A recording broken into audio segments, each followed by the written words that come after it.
We'll begin with an opening statement from Coach, then open up to questions. Coach, whenever you're ready. That's Ole, that is Ole Miss women's basketball.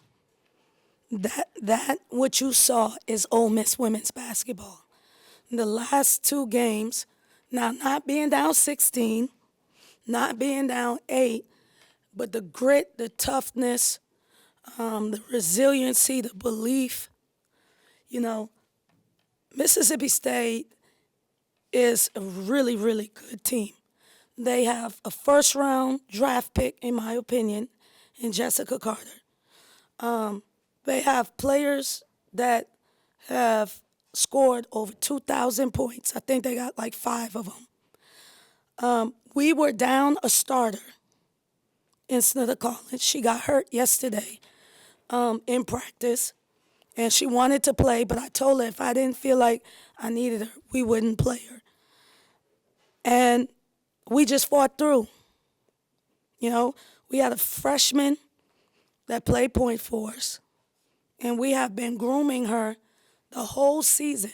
It goes back to even that Louisville game, the games in the Bahamas, just putting her in, giving her some opportunities. And she's just fearless.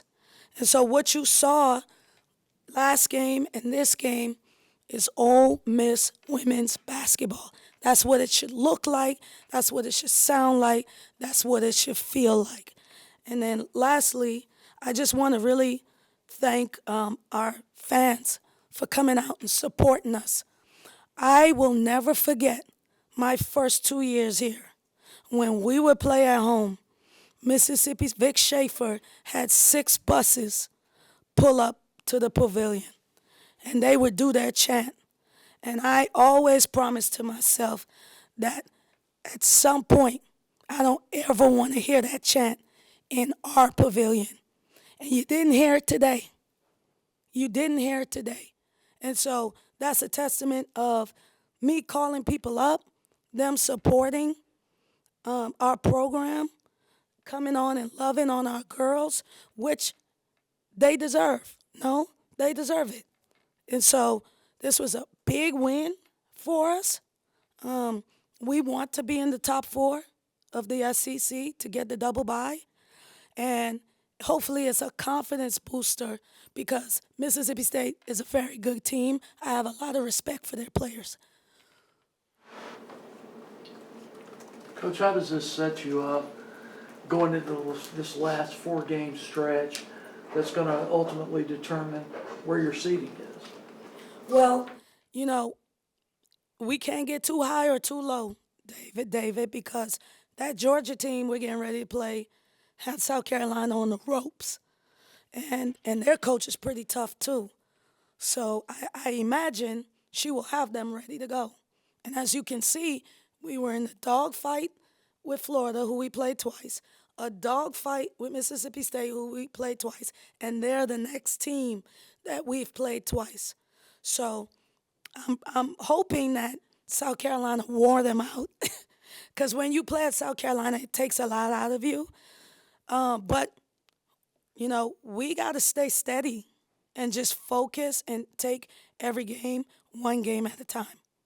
Coach, is that grit that you spoke about, that Marty spoke about, is that sustainable heading into March?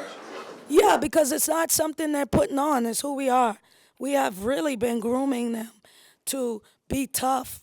Our practices, we're going right now 90 minutes, but it is tough.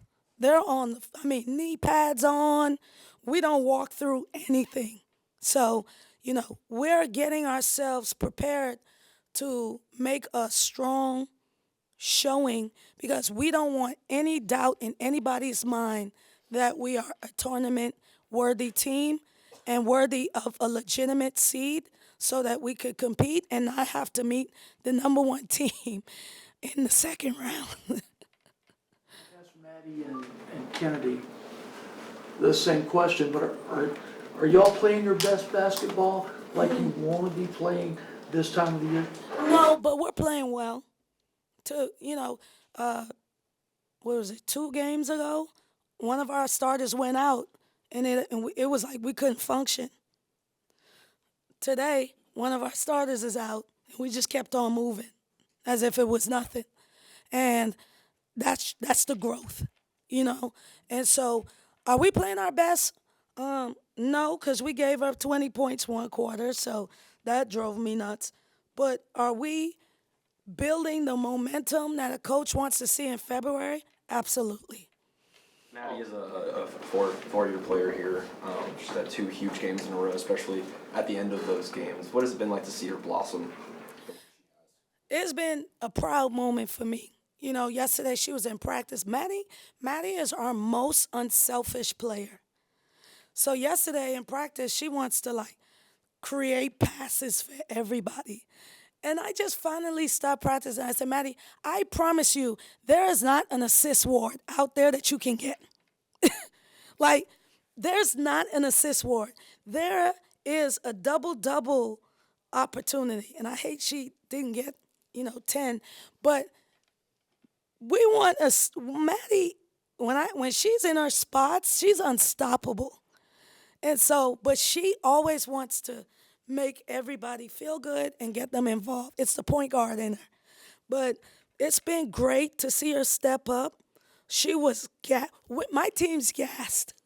We just played 2 overtime games, 1 on the road, so it's not like we was home.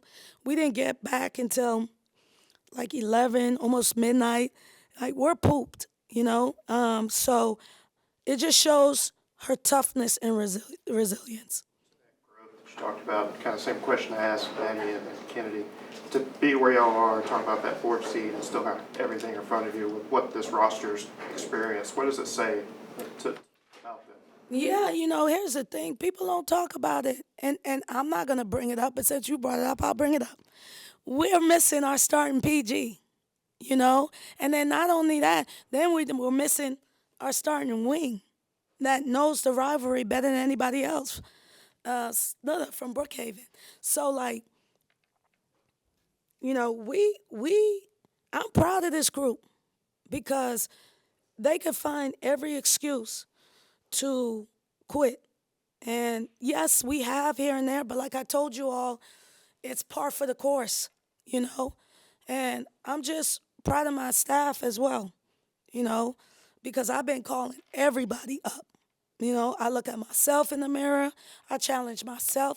Y'all, in the past 72 hours, I could probably count on 2 hands how many hours of sleep I got. We are burning the candle right now. And so everybody is working. Everybody is all in. They believe in, they're locked in, and they're bought into what we're trying to do.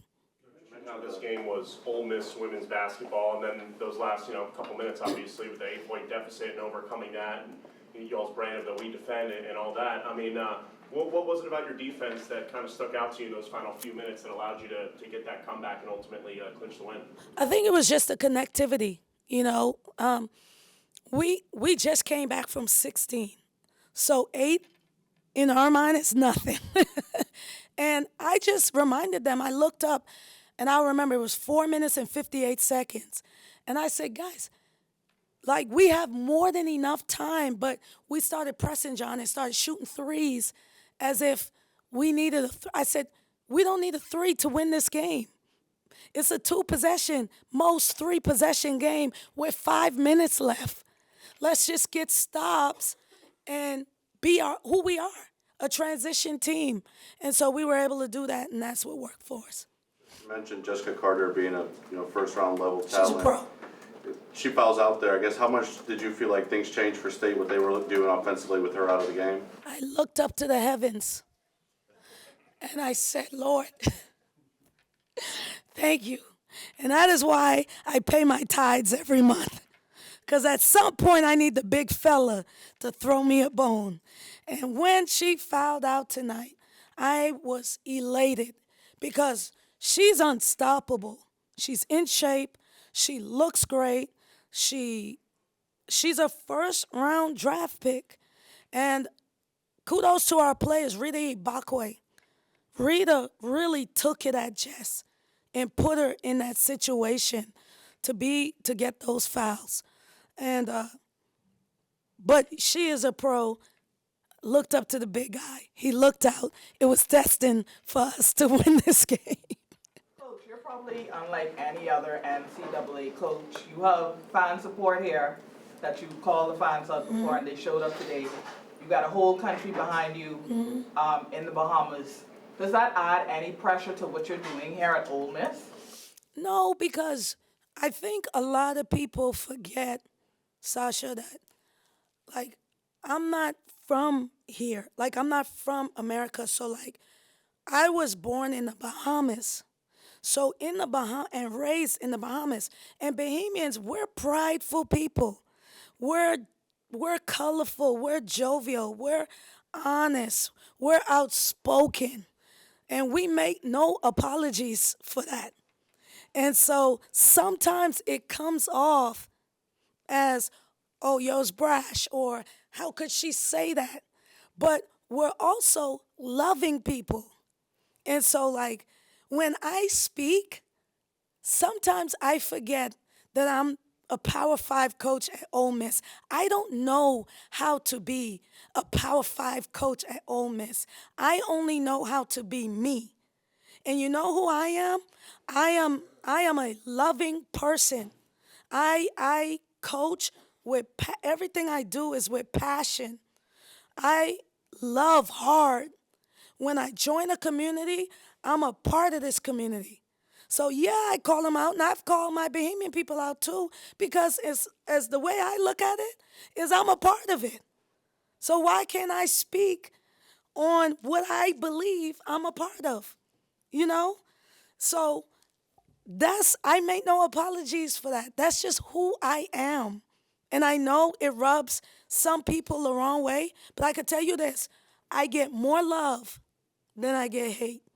And I'm not changing because it's pure and this is me. Coach, you've talked a lot about, since KK went down, kind of accepting who you are and you know, playing Ole Miss women's basketball, as you put it. Is that version of Ole Miss women's basketball good enough after these last two games to accomplish the goals you had preseason, in your opinion?